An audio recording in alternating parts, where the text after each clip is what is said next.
This one's for Lordy. Marco, get up! Come on, we've got stuff to do here. We've got to make a video for Howard's birthday. Marco, get up, man. Look at him. Fast asleep. Must be a bloody good bed he's sleeping on. Perfected beds, you can't beat them. Come on, man. Come on, Alan, you've got me out of my pit. Come on, let's get on with this video for Edge. What's up with you? Come on. I'm rough. Oh, no. It's my guts. I can't do anything. Well, we've got to sort that out, mate. Hang on a minute.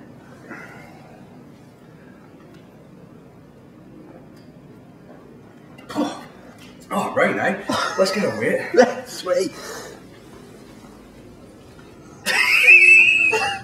Right, Mark, it's about time we started thinking seriously about this video for Howard's 40th, but I must admit I'm really struggling for material. I mean, what's he done with his life?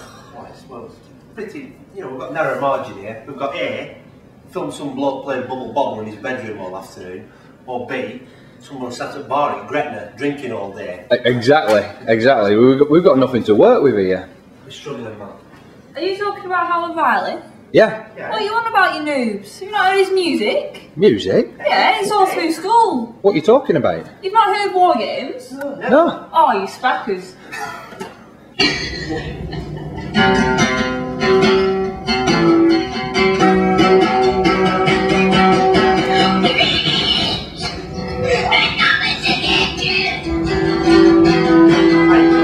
I'm gonna go and buy it tonight, I'm off. You don't be afraid. So, Steve Shapiro, famous aviation writer and journalist, you know, you were telling me earlier that you had a difficult period in your life in your teenage years, and maybe you could just explain to me and the viewers how music helped you through that difficult period in your life.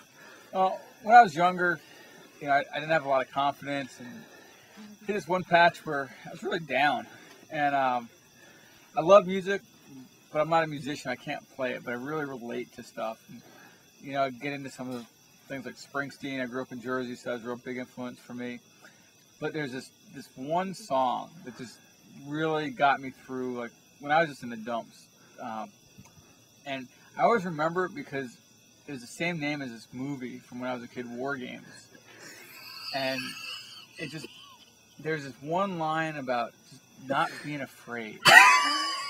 And I was just scared to go ahead, and then the guitar riff in that song and then that line, it made all the difference for me. And I got through that period, I got through high school, and I turned out okay. And it was that song when I was a kid. Did we get that cheese on tape? I mean, you've been around, you're a famous airline pilot, you've flown a lot of famous people, bands all around the world and stuff like that.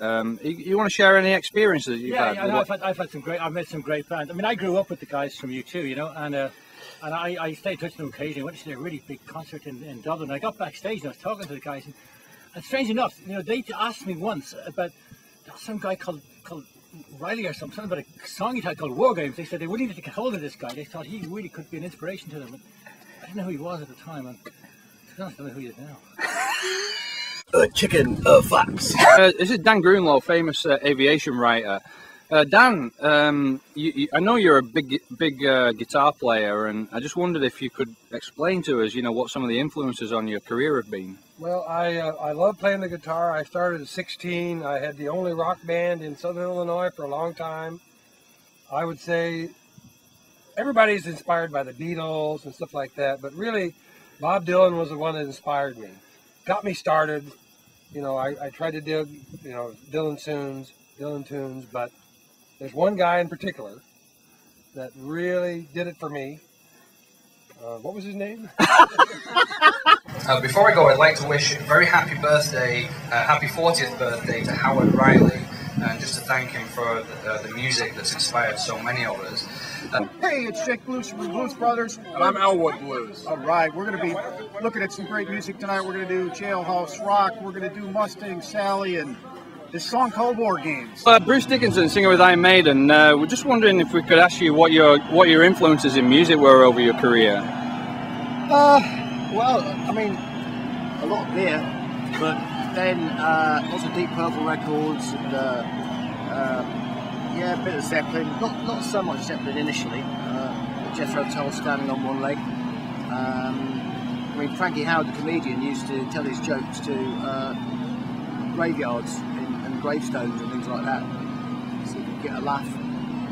I'm here in Wisconsin at the moment, and even the cows have gone away, so that's a bit worrying. But I mean, I'm not sure I could have made it. I'm not sure I could have made it this far without the music of Howard Riley. 40 is the new 20. The 60 is the new 40, hopefully.